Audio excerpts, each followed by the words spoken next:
ज्ञानातिग्रन्थस्य ज्ञानाञ्जनशलाकया चक्षुरुन्मिलितं येन तस्मै श्रीगुरवे नमः। श्रीचैतन्यमनोभीष्टं स्थापितं येन भूतले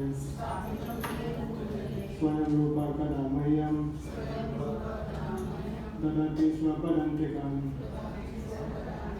वन्देऽहं श्रीगुरो श्रीयुतपदकमलं श्रीगुरुन् वैष्णवांश्च श्रीरूपं सागरजातं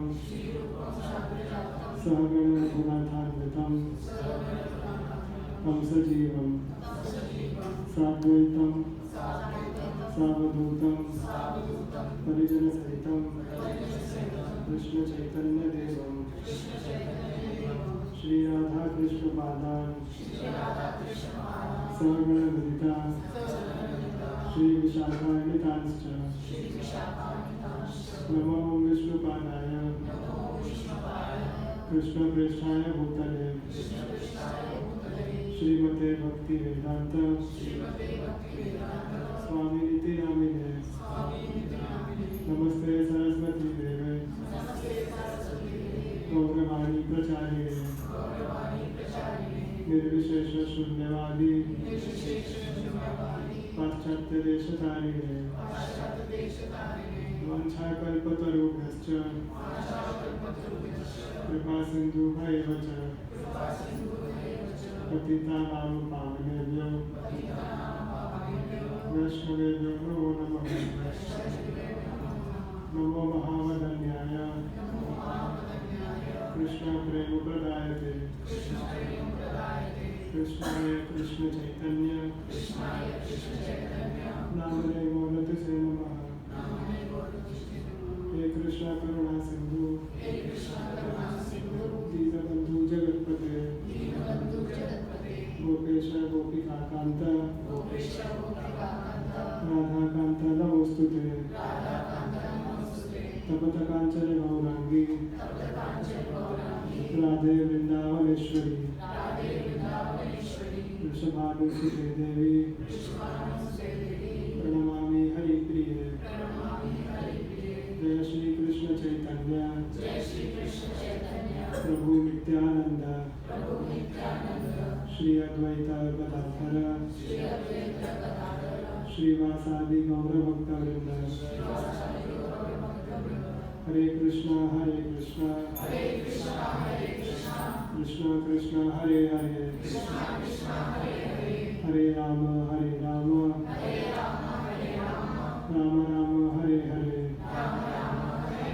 हरे कृष्ण कृष्ण कृष्ण हरे हरे हरे राम राम राम हरे हरे। हरे कृष्ण कृष्ण कृष्ण हरे हरे हरे राम राम हरे हरे। हरे कृष्ण।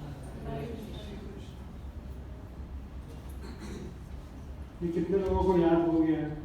प्रणाम मंत्र जो है हर ऑलमोस्ट हर हफ्ते होता है।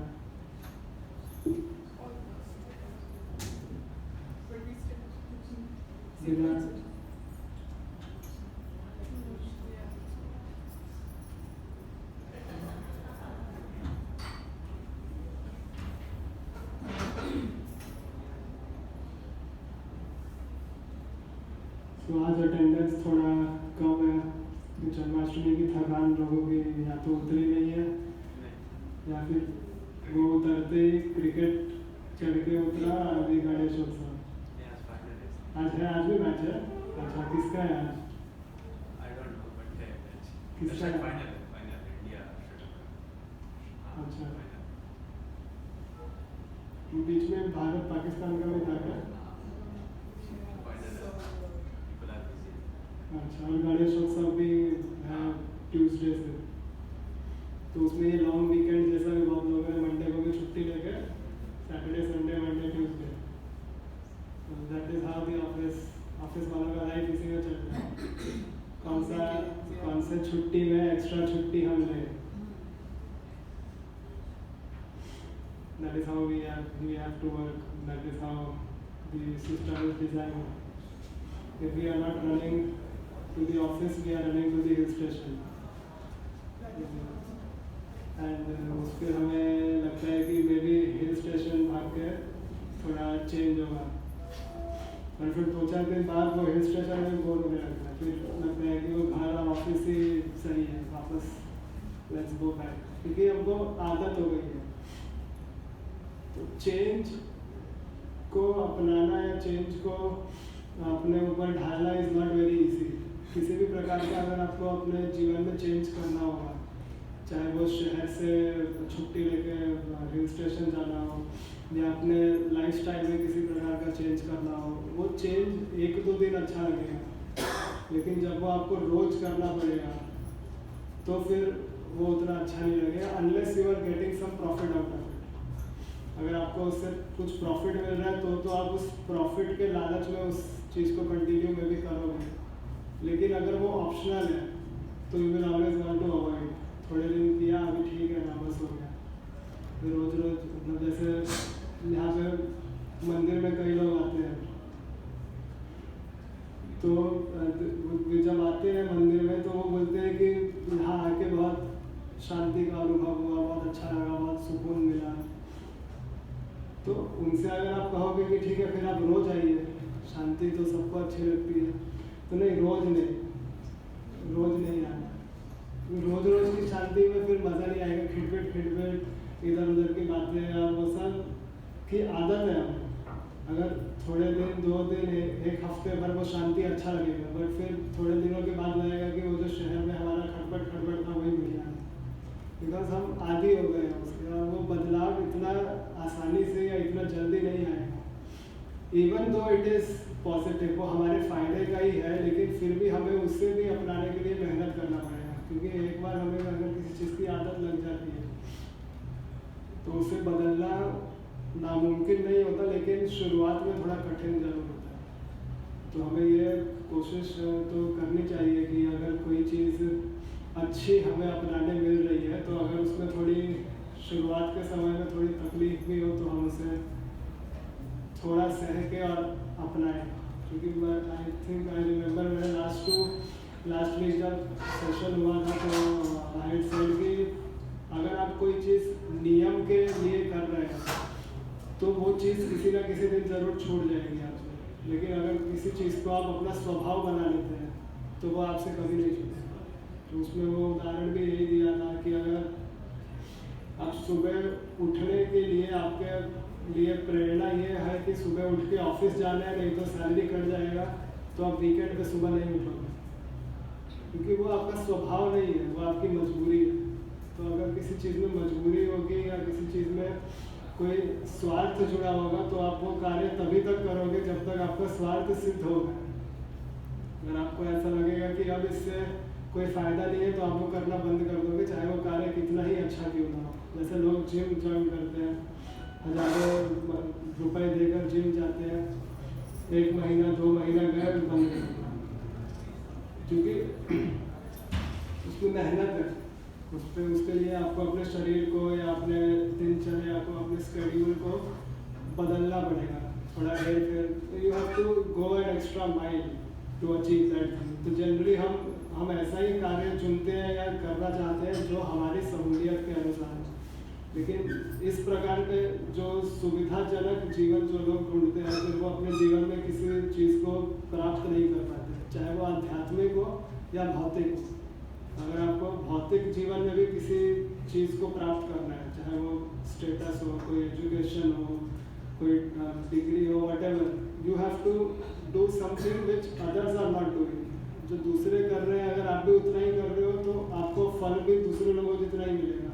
लेकिन अगर आप चाहते हो कि आपको कुछ अधिक मिले तो आपको कार्य भी अधिक करना होगा. तो it is true both spiritually and materially that you have to work at both the places. आप कर्म करने से कहीं पर भी छूट नहीं सकते, या कम कर्म करके आप ज़्यादा फल की अपेक्षा नहीं कर सकते, क्योंकि ज़्यादातर समय यही होता है कि हम करते 1% है, अपेक्षा 10% की करते.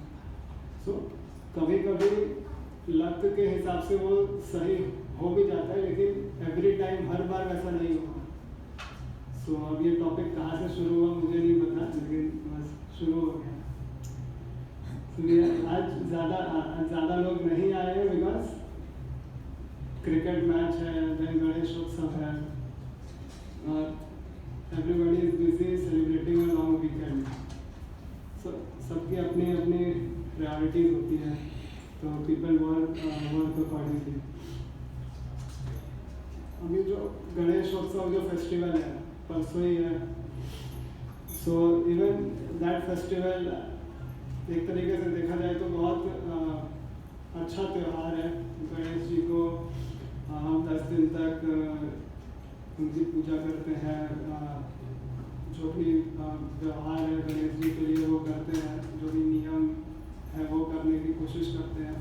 लेकिन जैसा कि हर त्यौहार में होता है, आई ट्राई टू हाईलाइट कि आपको कोई त्यौहार को उसी तरीके से मनाना चाहिए जिस तरीके से उस देवता की जिसकी आप उपासना कर रहे हैं उन्हें खुशी। तो अभी गणेशोत्सव का जो त्यौहार है, जब ये जब पुराने समय में मनाया जाता था या अभी भी मनाया जाता है, अगर आप गांव के तरफ देखेंगे महाराष्ट्र में, या अगर आप गांव साइड में जाएंगे तो जिस प्रकार के से लोग इस त्यौहार को मनाते हैं, और आप शहर में देखोगे जिस प्रकार से इस त्यौहार को लोग मनाते हैं, उसमें बहुत भिन्नता है, बहुत फर्क है त्यौहार मनाने के तरीके में भी और लोगों के मन के भाव में भी। दोनों में बहुत भेद है, दोनों में बहुत आप ज़मीन आसमान का अंतर देखेंगे। यहाँ शहर में जनरली क्या होता है, हम किसी चीज़ को अगर सेलिब्रेट करते हैं तो हम सेलिब्रेट करते हैं टू शो कि दूसरा कोई देखे कि मेरे सोसाइटी का जो है तैयारी कितना जोरदार है, और मेरे गली में बड़ी मूर्ति है तुम्हारे यहाँ से, या हमने 20 ढोल का डीजे किया है, या हमने ये किया। तो this is how the festival is celebrated. कौन कितना स्नो स्प्रे मारता है, कौन कितने पटाखे जलाता है, चाहे वो पटाखे गणेश जी के मुंह पर ही मार फोड़ते हैं, वो धुआं निकलता है सीधा गणेश जी के ऊपर ऐसे एंगल करके। तो वो सब क्या सिद्ध होता है, वो उसके ऊपर विचार करने की आवश्यकता है। तो त्यौहार सामूहिक रूप से भी मनाया जा सकता है और निजी स्वरूप में भी मनाया जा सकता है, लेकिन आप किसी भी तरीके से मनाएं, उसका जो भावार्थ है, उसका जो अर्थ है, या उसका जो कारण है उसे मनाने का, उसे धूमिल नहीं करना चाहिए या उसे बर्बाद नहीं करना चाहिए जस्ट फॉर आवर एंजॉयमेंट। क्योंकि उसमें एक समय के बाद क्या होता है कि जो फेस्टिवल का जो स्पिरिट है वो साइड में रह जाता है, और हमारा इंजॉयमेंट का जो स्पिरिट है वो ओवरटेक कर लेता है उस चीज़ को। तो हमारे लिए फिर वो 10 डेज का एक टूर जैसा या एक 10 डेज का एक ट्रिप हो जाता है कि रात को निकलते हैं, हर जगह से टहलते हुए, गणपति दर्शन करते हुए पूरे शहर में मंडराते रहते हैं पूरे रात में। लेकिन अगर आप शास्त्र सम्मत तरीके से देखेंगे तो रात को सूर्यास्त के बाद मंदिर दर्शन नहीं होता, पर हम क्या करते हैं, रात में ही निकलते हैं, पैदल चल के जाएंगे इधर से सिद्धिविनायक मंदिर। ठीक है, वो एक तपस्या है, लेकिन सिद्धिविनायक मंदिर रात में बंद हो जाता है क्योंकि वहाँ पर वैदिक नियम फॉलो होता है, दर्शन सुबह ही करोगे। लेकिन हर जगह पंडालों में क्या होता है, 24 घंटे खुला रहता है, आप आओ मंडराते हुए आओ, वड़ा पाव खाते हुए आओ, और दर्शन करो, लाइन में लगते हैं। So that is not the spirit, वो तरीका नहीं है। वो हम कर रहे हैं, हम ग्रुप बना के, उसमें हमारा कारण है एंजॉय करने का। तो 50 लोग का ग्रुप निकला है, बातें करते हुए, मोबाइल पे गाने सुनते हुए और पैदल चल के जा रहे हैं। That is not how it should be done.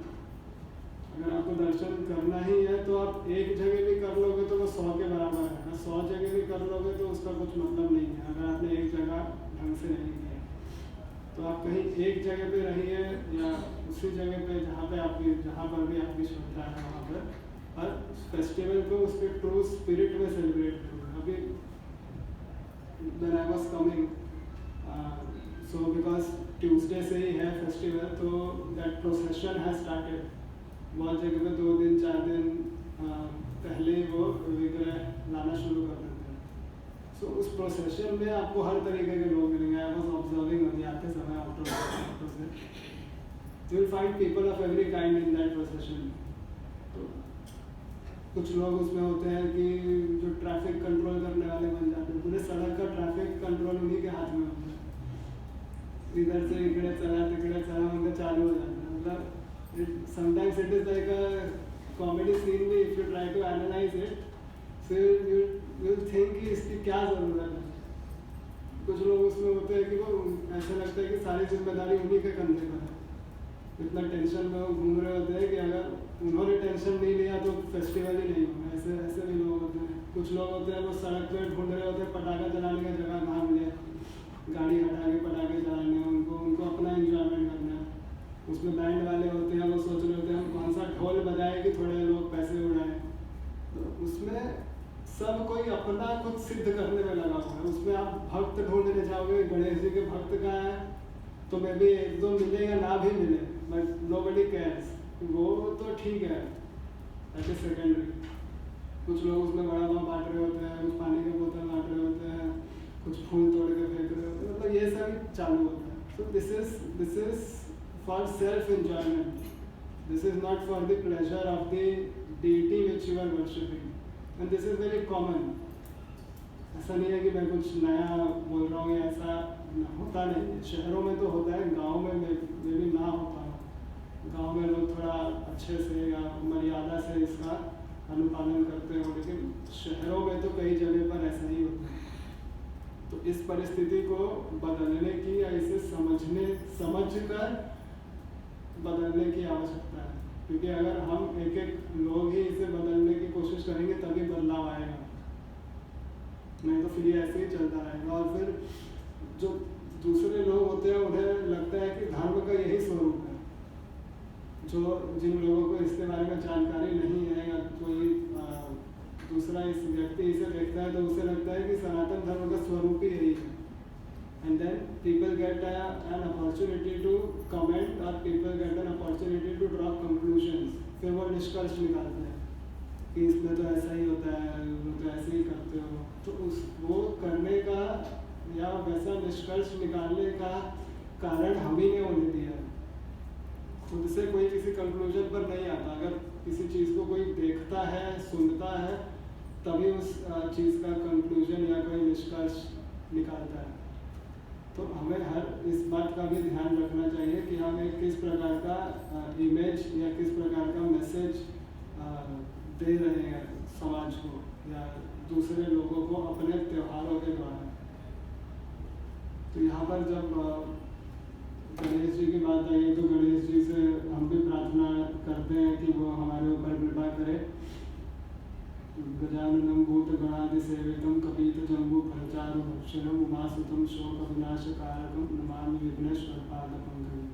तो गणेश जी के चरणों में पुष्प को समर्पित करके उन्हें प्रणाम करके हम आज के सत्र को आगे चलाते हैं. और हम इस सत्र में चौथे अध्याय के ऊपर डिस्कशन कर रहे हैं. तो लास्ट वीक आई सपोज आचार्य प्रभु ने इस सेशन को लिया था. तो उन्होंने 4.5 से लेकर 4.10 तक कवर किया है. 4.9 तक किया था.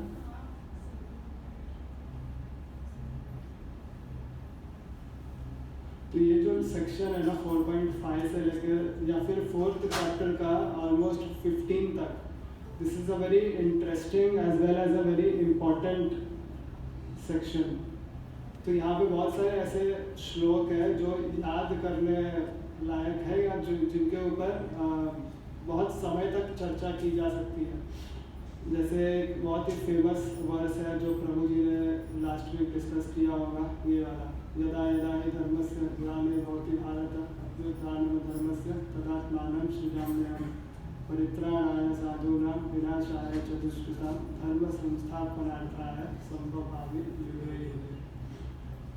सीरियलों में बजने वाला सबसे बड़ा सबसे फेमस श्लोक यही है. तो बहुत सारे लोगों को ये श्लोक याद होता है क्योंकि वो सीरियल देखते देखते याद हो जाता है. इसके बाद वाला जो श्लोक है वो भी बहुत महत्वपूर्ण श्लोक है। जन्म कर्म चमे दिव्यम एवं यो वेति तत्वतः तत्वादेहं पुनर्जन्म नैति मामेति सो अर्जुन। तो ये जो 3 श्लोक है ये बताते हैं कि भगवान कब आते हैं, कैसे आते हैं, क्यों आते हैं, आके क्या करते हैं और उनके जो कार्य है वो किस प्रकार से सामान्य मनुष्य के कार्य से भिन्न है।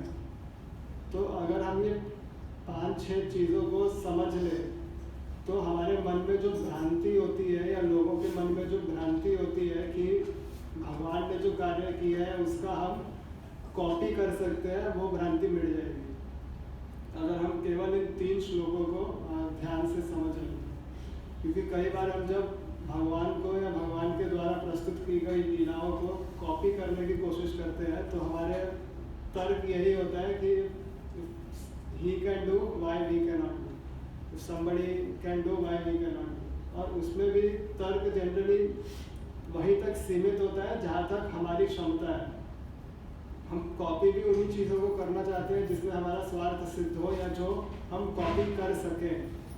क्योंकि अगर किसी ने 100 कार्य किए हैं तो हम 100 के 100 कॉपी नहीं कर सकते, हम उसमें से 10 या 12 ही कर सकते हैं या वो भी ढंग से नहीं कर सकते। तो हम सिर्फ वो 10-12 पे ही फोकस करते हैं, बाकी ये सारी चीज़ों को ध्यान ही नहीं देते या उसके ऊपर चर्चा ही नहीं करते। और फिर हम इस तरीके का एक माहौल बना लेते हैं जिसमें वो 100 में से बाकी 88 चीज़ें तो साइड में रह जाती हैं, चर्चा उन 12 चीज़ों पर ही होने लग जाती है।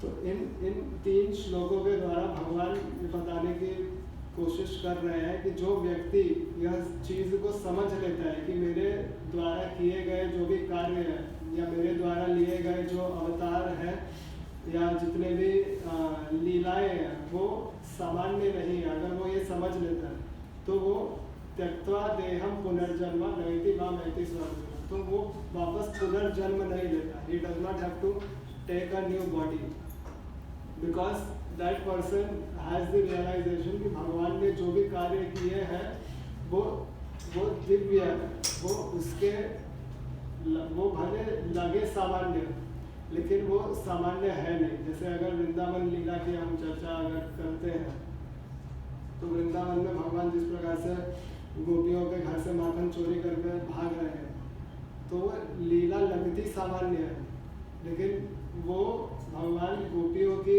इच्छा को पूर्ण करने के लिए माखन चोरी करके भाग रहे हैं। उसको कॉपी करने के लिए आप किसी के घर से माखन चोरी करने के नहीं भाग सकते, क्योंकि आप जिसके घर से चोरी करेंगे उसकी वो अपेक्षा नहीं है कि आप आओ चोरी करके भागो। अगर किसी की अपेक्षा किसी से होती है तो जनरली उन्हीं से होती है जिनसे उनका कोई संबंध हो या जिनसे उनका कोई लगाव हो या प्रेम हो। अगर आपके घर में कोई छोटा बच्चा होगा तो मे भी उससे आपकी अपेक्षा हो सकती है कि ये खेले कूदे मस्ती करे कुछ तोड़ फोड़ करे तो भी चलेगा। तो उसी प्रकार से गोपियों की भी भगवान से अपेक्षा थी कि ये हमारे घर में आए और इस प्रकार की क्रिया करे, इसलिए उनकी उस अपेक्षा को पूर्ण करने के लिए भगवान उस कार्य को करते थे। लेकिन हम उस चीज़ का कॉपी नहीं कर सकते बिकॉज उस प्रकार का भाव भी नहीं है और उस प्रकार की अपेक्षा भी किसी को हमारे से नहीं है। तो इसलिए भगवान के और भी जितने भी कार्य हुए, गोवर्धन पर्वत को उठाना हुआ या रास पंचाध्याय में रास लीला करना हुआ या बाकी जितने भी असुर है उनका वध करना हुआ, वो सब भगवान की एक लीला का प्रकार है जिसमें उनसे उस चीज़ की अपेक्षा की जाती है, इसलिए उन्होंने उस कार्य को किया। अब इसको अगर मटीरियली देखा जाए तो हमारे से भी हमारे भौतिक जीवन में कई अपेक्षाएं की जाती हैं कि अगर कोई अच्छे से पढ़ेगा या अपना फैमिली चलाएगा या व्हाटएवर अपेक्षा, तो हमें अगर भगवान से सीखना है तो किसी के अपेक्षाओं को या किसी के प्रेम को रेसिप्रोकेट कैसे करना है, that we should learn. The lord was very active in reciprocating the love of his devotees. तो अगर हमें भी अपने जीवन में किसी से प्रेम मिला है या हम किसी से प्रेम करते हैं तो उसे जताना किस प्रकार से ये हम भगवान से सीख सकते हैं, लेकिन हम कॉपी नहीं कर सकते। भगवान ने किस प्रकार से बताया चोरी करोगे तो हम भी वैसे ही जाएंगे। कॉपी नहीं करना है। There is a difference between imitation and following. You follow somebody और यू इमिटेट समबडी, उसमें फर्क होता है। तो कई बार हम फॉलो नहीं करते या फॉलो करते करते इमिटेट करने लग जाते हैं। So there is a very fine line between these two things.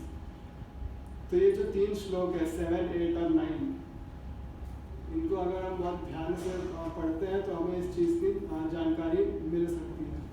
अब इसमें जो अगला सेक्शन है 4.10 से लेके 4.15 तक या 4.11 से लेके 4.15 तक, आई थिंक इसमें हमने डिस्कस इसका फ्लो चार्ट बनाया था लास्ट टाइम। 4.11 से लेके 15 तक इस application of the knowledge which you have gain. तो अभी तक 4.1 से 10 तक में भगवान ने बताया कि उनके कार्य किस प्रकार के होते हैं।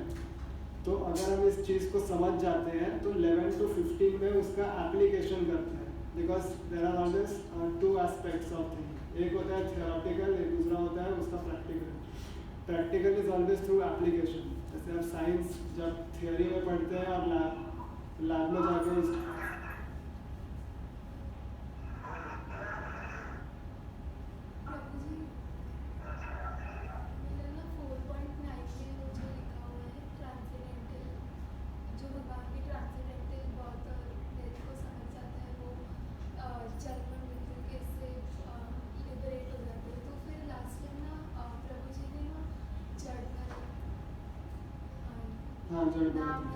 उनका ना स्टोरी बताया था कि throughout his life he practised bhakti, but then end of the life he got attached to a deer. So इतने अटैचमेंट से he has to take birth again. So why is it he, because he practised bhakti throughout his life, so he must be knowing ना कि the birth of Krishna is transgender, then why he had to take. तो इसीलिए तो उनको उस बात की जानकारी थी, इसलिए अगले जन्म में भी उनको लास्ट टाइम का सब याद था। He had that credit to him in his next birth. He remembered that because he was attached to a deer, he had to take rebirth. So that credit remains.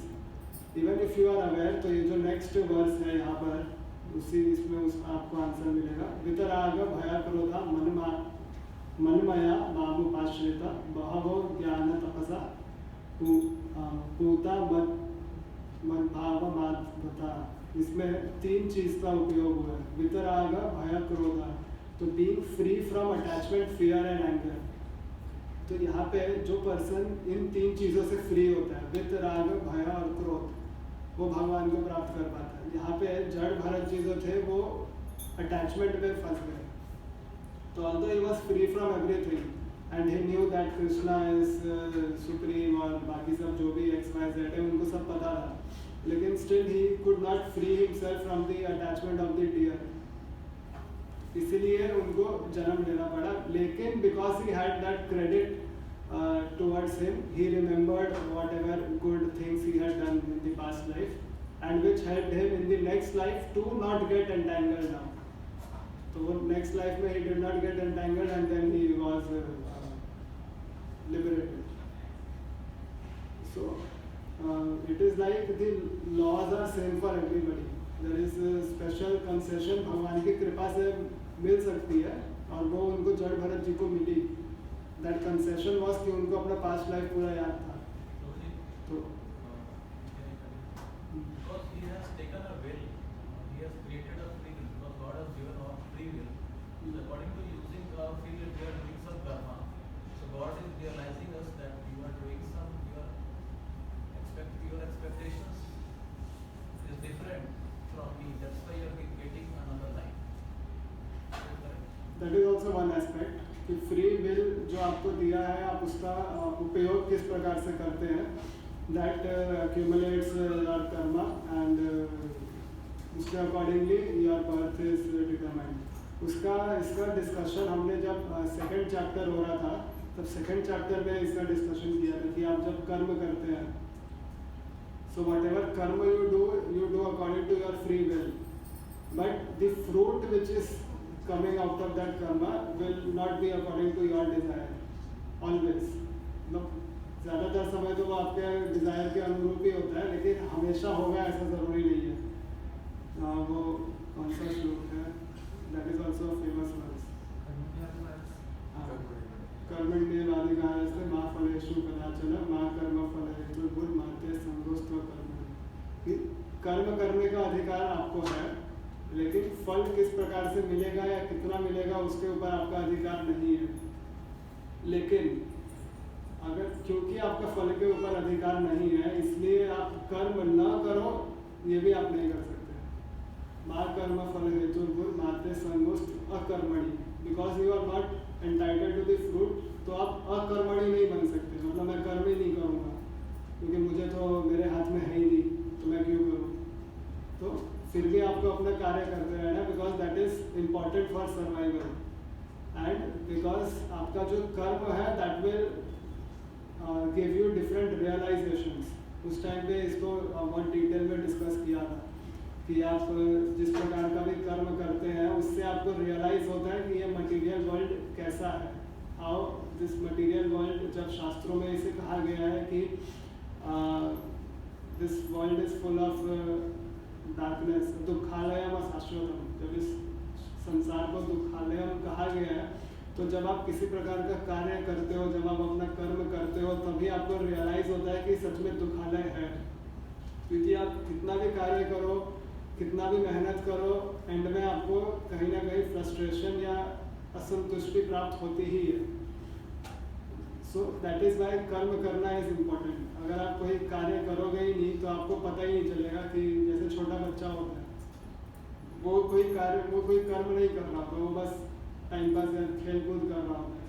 तो he does not have a realization कि दुनिया किस प्रकार से कार्य करती है। जैसे जब हम छोटे थे, हम अपने पेरेंट्स को देखते थे, एटलीस्ट मैं जब देखता था, तो मुझे उस बात का रियलाइजेशन उस समय नहीं था कि ये कितना मेहनत करके या किस प्रकार से पैसे कमा के लेके आते हैं। तो it was a very good life for me as a kid. But जब now I have started earning, I go to office, I realise कि how difficult it is and how everybody is trying to satisfy himself. आप office में भी जब जाते हो तो कैसे सब कोई अपने लिए ही कार्य कर रहा है। आपका मैनेजर आपको रखा है क्योंकि आप उसके लिए कार्य कर रहे हो। आप कल वो करना बंद करो, देखो आपको बाहर का रास्ता दिखा है। So doing that work and doing that karma is important because that gives you a realization about this world and then वो आपको हेल्प करेगा to become detached, because आप जब तक attached रहोगे संसार से तब तक आपको उस दुख का अटैचमेंट भी वो आपको मिलता रहेगा। लेकिन जैसे ही आप डिटैच होना शुरू करोगे, डिटैचमेंट का अर्थ ये नहीं है कि आप सब छोड़ के बैठ जाओगे। डिटैचमेंट का अर्थ ये हुआ कि you are doing your activity but you are not very much engrossed or very much emotional towards that activity। but कार्य ऐसे ही लगेगा कि कोई नॉर्मल पर्सन जैसा कार्य करता है आप भी वैसे ही करेंगे, but you are not very much attached. So again it is a very fine line of difference between एक नॉर्मल पर्सन जैसे कार्य करता है और एक स्पिरिचुअल पर्सन किस प्रकार से कर्म करता है। That is a very fine difference. ऊपर से देख के आपको पता नहीं चलेगा, लेकिन कर्म करने से आप नहीं छूट सकते। So you have how you use your free will is important. आप क्या करने के लिए अपना फ्री विल यूज करते हो, that is important and all that adds up to the credit. जैसे जड़ भरत जी के केस में हुआ, तो उन्होंने अपना फ्री विल का उपयोग किया था भगवान की भक्ति करने के लिए, लेकिन क्योंकि वो हिरण में आसक्त हो गए तो वो फ्री विल का क्रेडिट तो उनके पास था, लेकिन वो आसक्ति का जो कर्म था उस कर्म को भी न्यूट्रलाइज करना जरूरी था। तो वो कर्म को न्यूट्रलाइज किए बिना he could not get liberated, इसलिए he had to get it neutralised, but because of that credit he remembered his past life. So everything works, मतलब सब एक साथ कार्य करते हैं, nothing works in isolation. Prabhu ji, Krishna is so merciful. So, for one fault, why did he took the Jad Bharat Maharaj ji to Golok? He is So we can merciful go now. ahead. So, like for one fault, he didn't take him. I was in the So form Putna for Putna and Jad Bharat, both the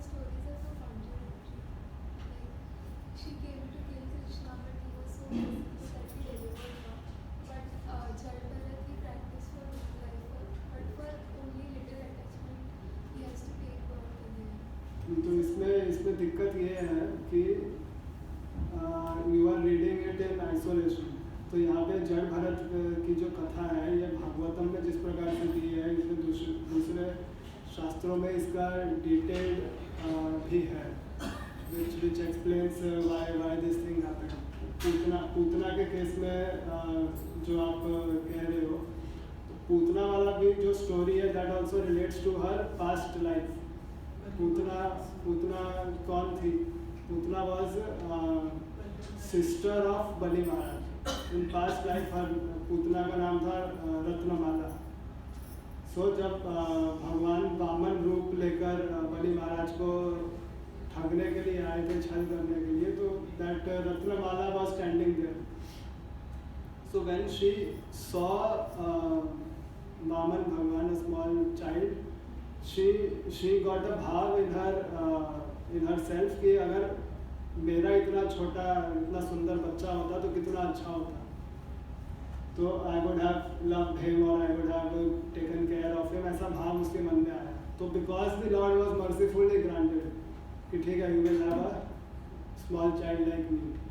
फिर बाद में later when the Lord played his Leela and he robbed Bali Maharaj of everything, तो उस time पे रत्नमाला ने सोचा कि अगर मेरा ऐसा बच्चा होता तो मैं इसको जहर दे के मार देता। तो भगवान was so mercifully said ठीक है, ये भी होगा। एंड पूतना के लीला में he satisfied both। He became the child whom Putana gave milk along with zehar poison। So that is how the mercy works। So just by an isolated case we cannot question, or we should rather not question कि भगवान merciful है या नहीं। एक isolated case को लेके आपको ऐसे नहीं सोचना है। अब कह रहे हैं ना कि पूरी जिंदगी में भक्ति किया बट लास्ट में सिर्फ एक चीज़ के लिए की, तो उसका आंसर यहाँ पे दिया है अंतकाले च मामले सब। अंतकाल में आप जिसका स्मरण करोगे आपको वो योनि में आपको जाना पड़ेगा। अंतकाल का इम्पोर्टेंट इतना है कि भगवान कहते हैं कि अंत में जब तुम मेरा स्मरण नहीं कर पा रहे हो तो फिर मेरे पास आने की तुम्हारी डिजर्व नहीं कर पा रहे हो पूरी तरह से, आपको उस लेवल तक डिजर्व होना पड़ेगा। आपको ये वन यूनिवर्स है ना, उसको क्रैक करके मटेरियल को क्रैक करने का डिजर्व जो होता है ना, वो डिजर्व करने के लिए मेरी ये चाहिए जो डिजर्व देते हैं हम लास्ट मोमेंट में, तो वो क्रैक करने के लिए आपको अंतकाल में मेरा स्मरण करोगे तब आप उसको क्रैक कर पाओगे। That is more important. So it is complicated in that way कि कहीं पर आचार्य यह भी कहते हैं कि अगर आप अंतकाल में भगवान का स्मरण नहीं कर पाते हो तो द लॉर्ड रिमेंबर्स यू। शास्त्रों में ऐसे भी दृष्टांत है कि भगवान आपका स्मरण करके then he pulls you out. But those are different situations। If you try to club all the kind of situations, then it will not tally। So every situation is read या is understood on the basis of the एक हो सकता है कि desire of the Lord, दूसरा हो सकता है कि the भाव of the devotee and the leela which the Lord wanted to play। So it is a bit difficult to understand or explain, but it can be understood if done a detailed study। तो इसका दूसरे शास्त्रों में भी जड़ भरत वाला story है, where detailed explanation is given। अगर चाहिए तो मैं नेक्स्ट वीक उसका आप लोग को रेफरेंसेस ला के I will give कि why it played the way it was played। One more thing, na, Jad Bharat Maharaj was got mercy of the Lord. That's why he got he taken birth in the family of Ramana। हाँ, that is, वो तो है कि mercy था इसलिए he remembered past life में what he had did and he got birth in that kind of family। That was all because of the mercy। So that credit was used।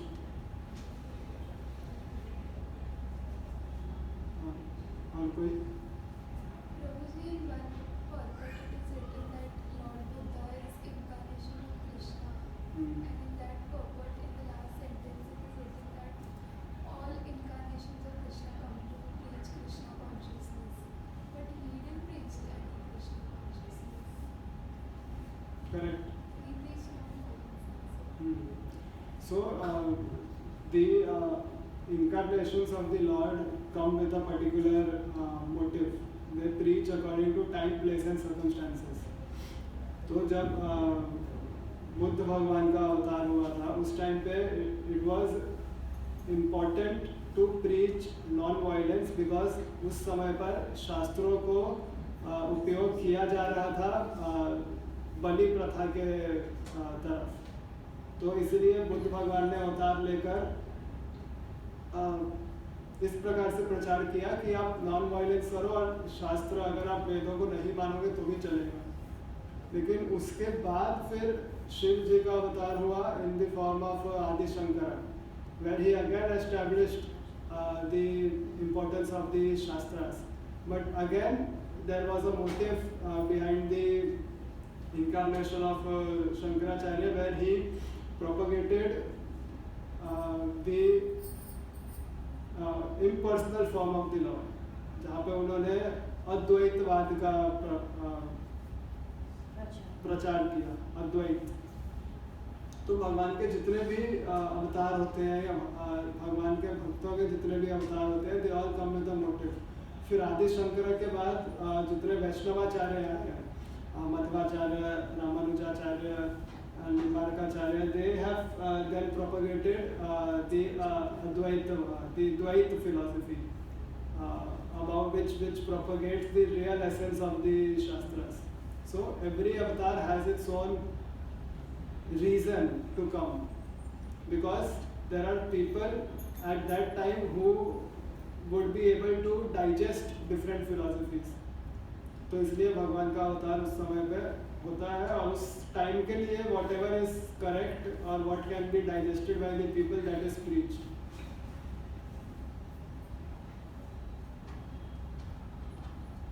Okay.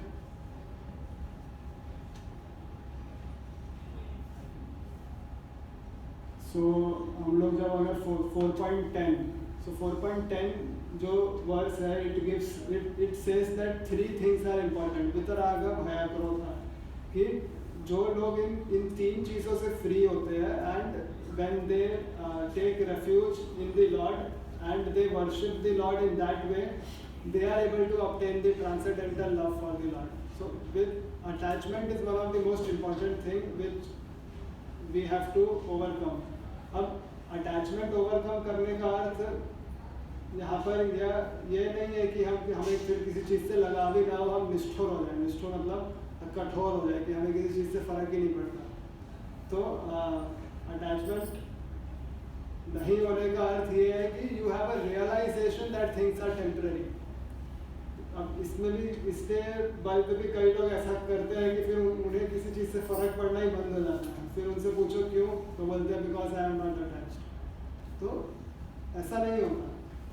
तो attach नहीं होने का आप you can not take it as a escape कि because I am not attach now I will not do anything I am free from everything but then you are attached to not doing anything. तो आप हमेशा ये सोचते रहते हो कि मैं कैसे कुछ नहीं करूं। तो अटैच नहीं होने में भी you are indirectly attached to not doing anything. So ऐसा आपके जीवन में कभी नहीं हो सकता कि आप किसी चीज़ के प्रति आकर्षित नहीं होंगे या किसी चीज़ के प्रति अटैच नहीं होंगे। तो इट इज़ ऑलवेज इम्पॉर्टेंट और it is always intelligent to act in a way और टू चैनलाइज इन अ वे कि आपका अटैचमेंट है किसके प्रति या you are attach to doing what.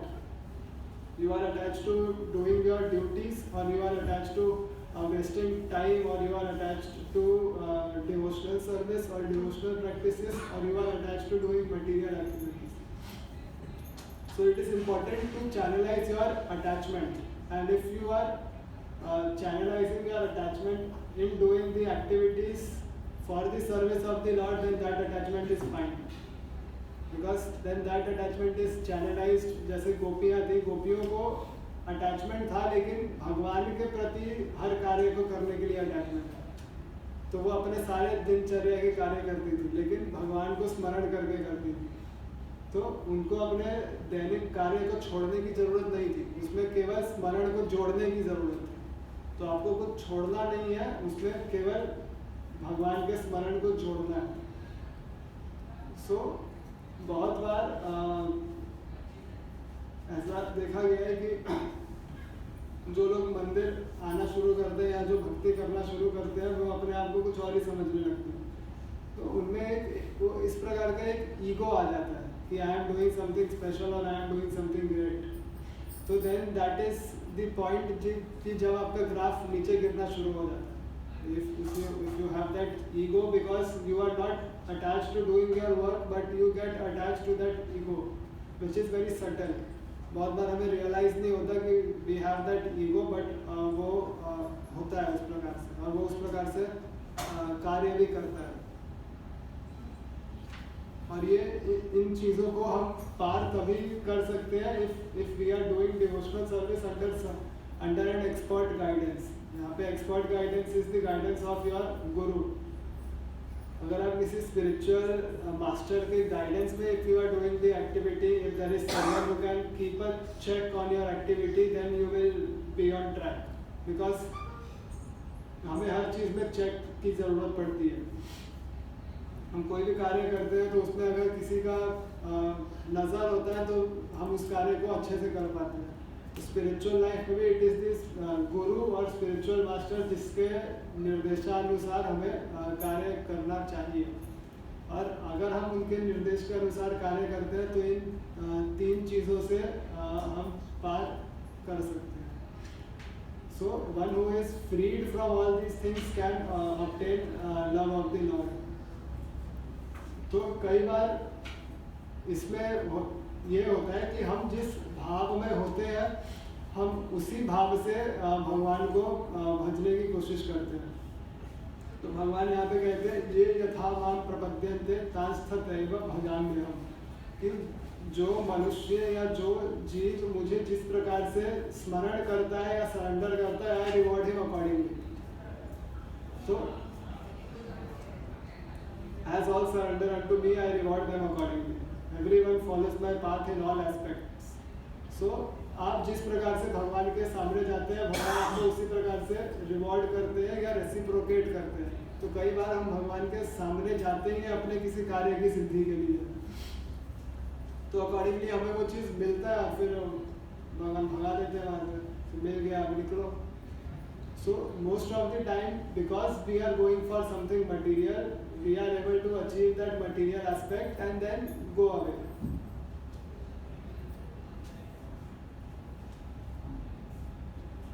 अब जैसे ये गणेशोत्सव है तो गणेशोत्सव में भी हम ज़्यादातर लोग गणेश जी की पूजा करते हैं कि हमारे रास्ते से जो ऑब्स्टेकल्स है वो निकल जाए। विघ्नहर्ता गणेश जी का एक नाम है। तो जितने भी विघ्न है उसके हरता मतलब उसके रिमूवर गणेश जी। तो यहाँ पे हम विघ्न किस चीज हम विघ्न समझते हैं अपने मटेरियल लाइफ के जो विघ्न है उनको। we never ask Lord Ganesha to provide us love for the Lord। तो वहाँ पे भी हमें उस चीज़ की प्राप्ति हो जाती है जो मटेरियल हम चाहते हैं and then we lose on to the original thing। अगर आप ब्रह्म संहिता में पढ़ते हैं तो ब्रह्म संहिता में एक वर्स आता है 5.50।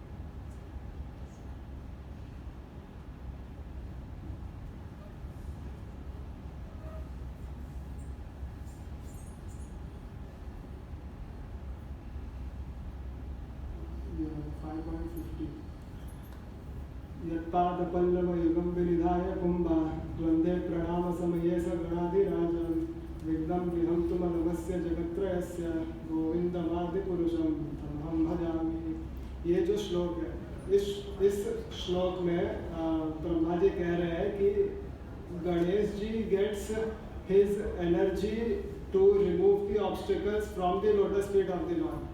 आई adore the Primordial Lord Govinda, whose lotus feet are always held by Ganesh, Ganesh upon the pair of a tumuli protruding from his elephant head in order to obtain power for his function of destroying all the obstacles on the path of progress of the three worlds.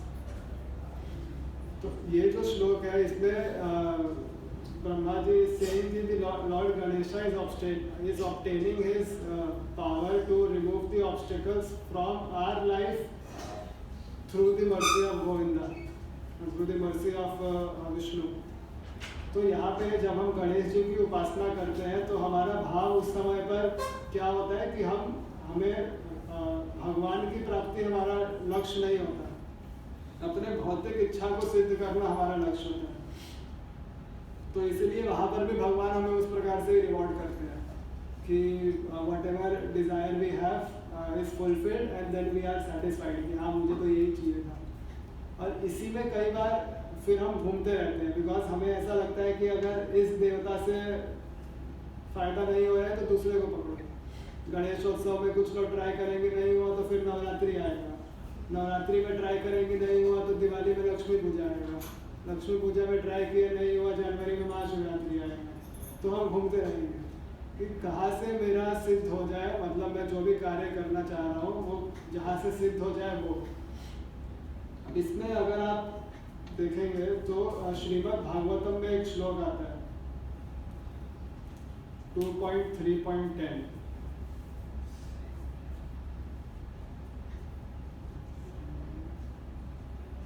मुझे खाली number याद है, कुछ लोग देखना पड़ता है।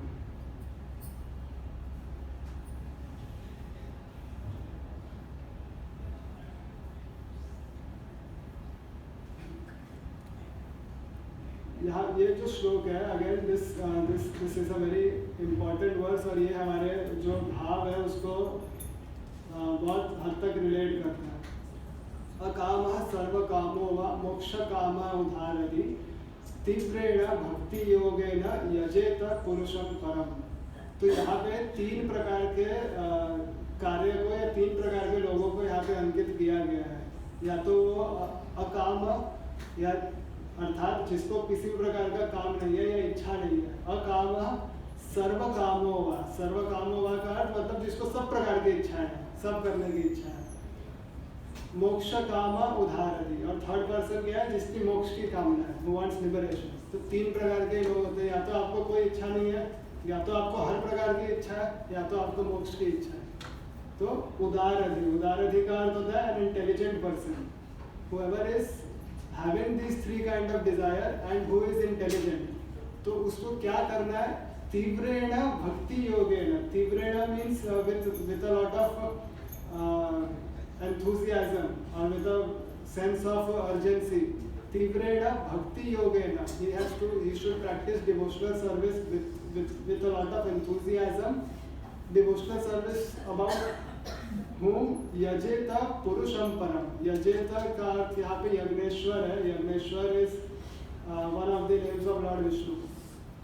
तो यजेता पुरुषम परम, जो परम पुरुष है उसकी devotional service that person has to do even if that person is in whatever category. So that Yajna Purusha और that Vishnu is capable of fulfilling whatever maybe that person's situation or whatever maybe that person's desire। तो ये वाला जो verse है कि ये यथा माम प्रपद्यन्ते तांस्तदैव भजाम्यहम्, कि आप जिस प्रकार से भगवान को अप्रोच करोगे उस प्रकार से the Lord will reciprocate। And we should now then have our mindset that how we are approaching the Lord, and we should be very careful for what we are approaching the Lord, because we may get that thing which we are desiring, but वो चीज़ हमें ultimate happiness थोड़े समय के लिए दे भी सकता है और लॉन्ग टर्म के लिए लेकिन उसका कोई फ़ायदा नहीं होगा। सो हमें भगवान से भगवान की भक्ति डिमांड करनी चाहिए, because if you are able to get that other things will automatically follow. ऐसा नहीं होगा कि आप भक्त बनेंगे तो आप घर छोड़ के निकल जाएंगे।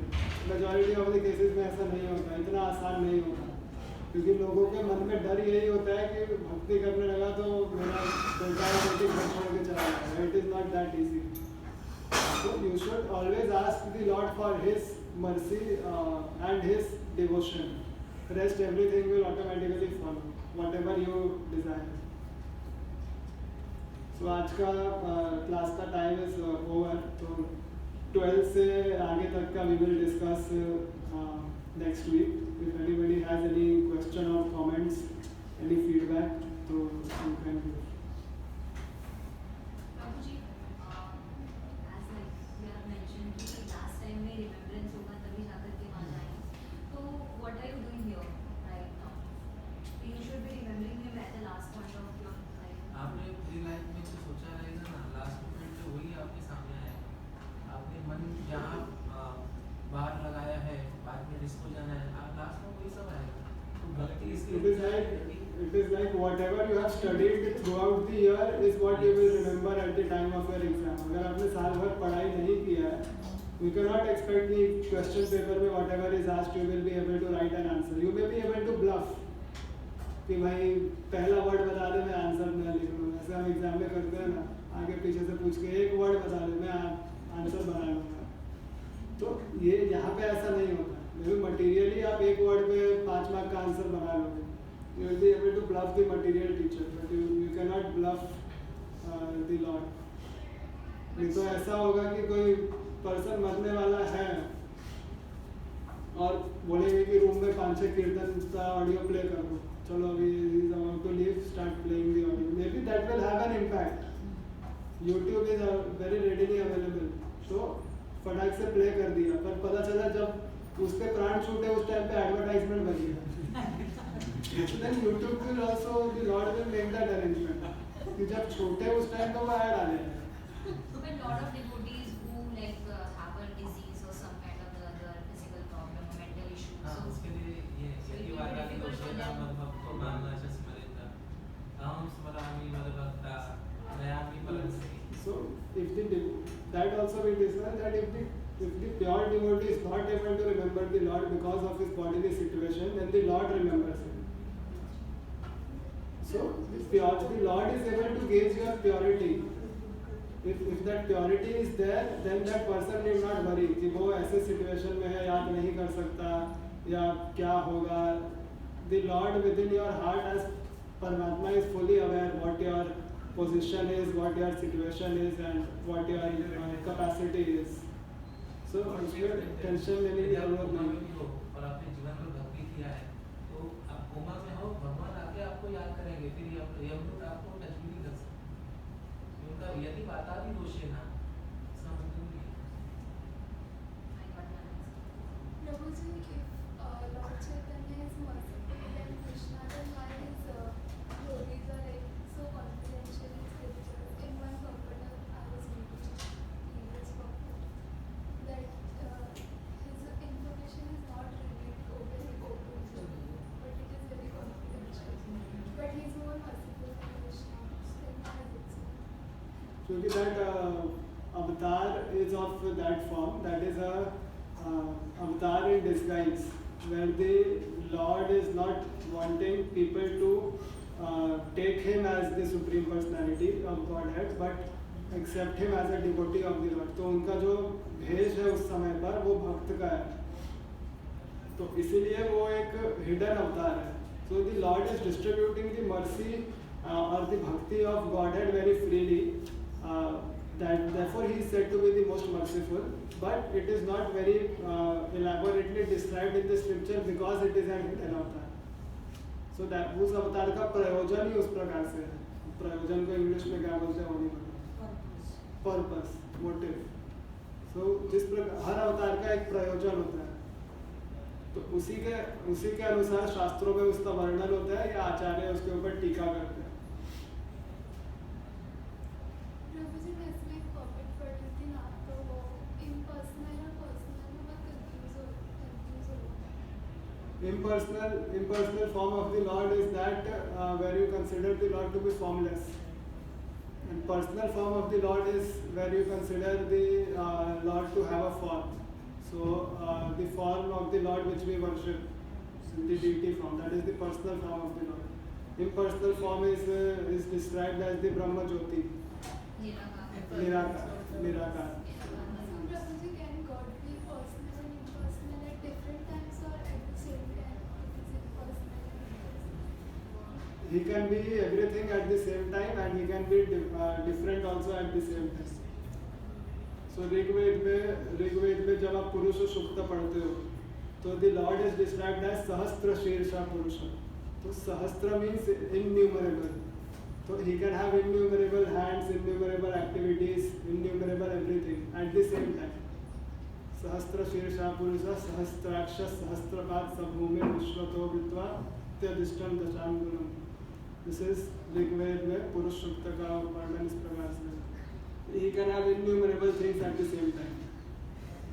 But for the devotees, the personal form of the Lord is important, because through that form you can have your exchanges with the Lord. With an impersonal form you cannot have the exchanges. Okay, so we will stop here. अगर आप लोग को और कोई question है या कोई चीज़ पे चर्चा करनी है तो प्रसाद लेते समय हम कर सकते हैं. The registration for Vrindavan Yatra is still open for any of the old people who would want to register. You can register for the Vrindavan Yatra. It is from October 7 to October 13. अगर किसी को interest है who wants to join us for the yatra can join, and if you want to discuss anything else then we can discuss while having prasadam. Prasadam will be in Vrindavan Hall. Varun Mukund Prabhu will give you the coupon. So पीछे रहते हैं Mukund Prabhu, तो आप coupon लेके Vrindavan hall की ओर प्रस्थान करें. If you have any questions we can discuss. Hare Krishna.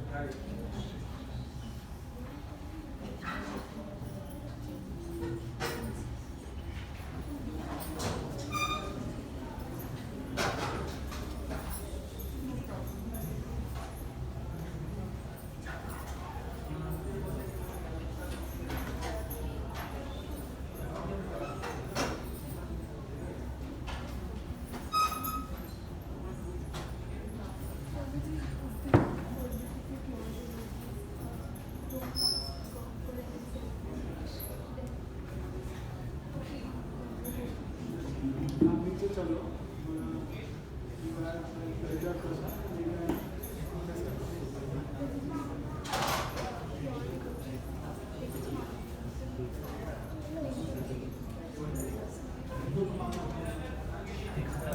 आसपास डिस्ट्रेस